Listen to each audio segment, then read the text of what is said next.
తాజాంశాన్ని చూస్తున్నాం. ఛత్తీస్గఢ్ బీజాపూర్ జిల్లాలో మావోయిస్టులు భద్రతా దళాల మధ్య ఎదురుకాల్పులు చోటు చేసుకున్నాయి. పలువురు మావోయిస్టు నేతలు మృతి చెందినట్లు తెలుస్తోంది. ఇక మరింత సమాచారం మా ప్రతినిధి లింగయ్యని అడిగి తెలుసుకుందాం. లింగయ్య, ఎదురుకాల్పులకు సంబంధించిన సమాచారం ఏంటి?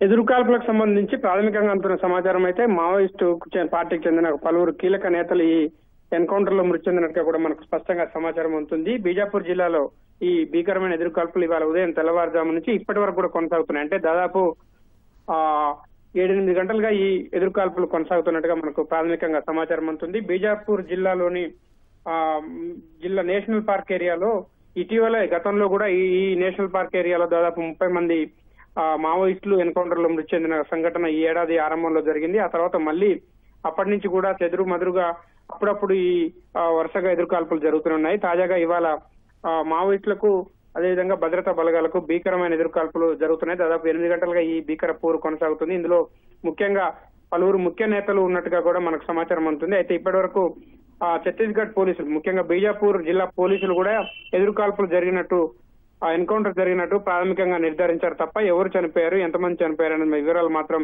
ఇంకా పూర్తి స్థాయిలో వెల్లడించలేదు. అయితే ప్రస్తుతానికి బీజాపూర్ అడవుల్లో నేషనల్ పార్క్ ఏదైతే అటవీ ప్రాంతం ఉందో అటవీ ప్రాంతాల్లో ముమ్మరంగా తనిఖీలు గస్తీ నిర్వహిస్తున్న సందర్భంగా మావోయిస్టులు తారసపడడం, మావోయిస్టులకు భద్రతా బలగాలకు ఎదురుకాల్పులు జరగడం, దాదాపు ఈ ఎదురుకాల్పులు 6 నుంచి 8 గంటల పాటు కొనసాగడంతో ఈ ప్రస్తుతానికైతే ఎదురుకాల్పుల ప్రాంగణం అంతా ఒక భీతావహ వాతావరణంలో ఉన్నట్టుగా మనకు స్పష్టంగా సమాచారం అందుతుంది. బీజాపూర్ ఎస్పీ కూడా దీనికి సంబంధించి కొంత ప్రాథమిక సమాచారాన్ని కూడా మీడియాకు రిలీజ్ చేశారు.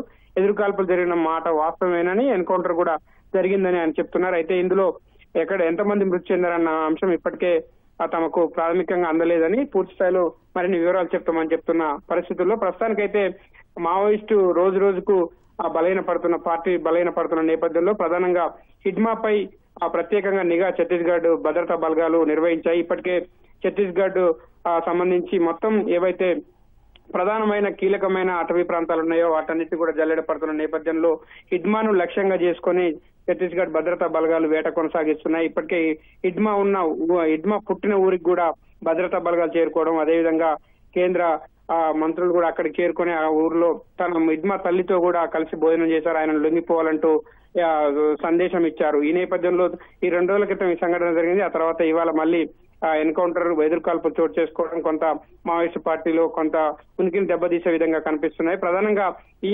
ఎదురుకాల్పుల్లో దాదాపు ఎక్కువ మంది చనిపోయినట్టుగానే ప్రాథమికంగా సమాచారం ఉంటుంది. అయితే సంఖ్య ఎంతమంది చనిపోయారు, వాళ్ళలో ముఖ్య నేతలు కూడా ఉన్నట్టు, ప్రధానంగా హిడ్మా తర్వాత స్థానంలో ఉన్న నాయకులు, కేంద్ర కమిటీ సభ్యులు కావచ్చు, రాష్ట్ర కమిటీలను లీడ్ చేసే మావోయిస్టులు కూడా కొంతమంది ఉన్నట్టుగా మనకు స్పష్టంగా సమాచారం అందుతుంది.